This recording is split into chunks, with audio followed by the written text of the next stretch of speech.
मातेवाचे सुवार्थेंत जेजूचो भोव महत्वाचो दोंगरावयलो प्रसंग आखेर जावन आयलो.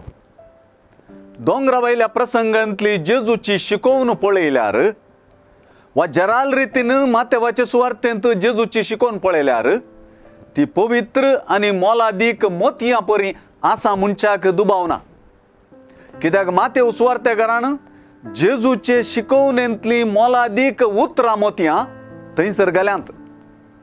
ह्या उतरांची पवित्रताय आनी मोतयां सारक्या मोलादीकपणाचो जिणोसो सर्वांक कळीत जायत अशें सांगूंक येना, पूण आमी मात्र ती जोगासनेन सांबाळची आनी पाळची मनशां जावंक जाय. असलें एक मोतयां सारकें उतर आयच्या सुवार्थेंत धर म्हूण दिसचें हें. देखून जें कितें हेरांनी तुमकां करूंक जाय म्हूण तुमी अपेक्षितात तेंच तुमी तांकां करा.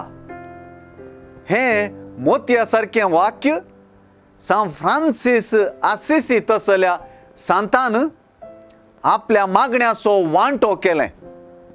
कित्याक जेजूस सांगता तशें ह्या उतरांत सर्व नियमशास्त्राचो आनी प्रवाद्यांच्या उतराचो सारस आटापला. असली आनी हेर जेजूचे शिकवणेंतली उतरांच अशीर दारवट्यांतल्यान भितर रिगोवंक वाट. ती उतरां क्रांतिकारी, वाळ्या संगी वेच्या रुंद मारोग सोदतेल्यांक ती कश्ट, जिविताक वर्सो अशीर मारोग जेजूच्या पाटलाव्यांक मात्र.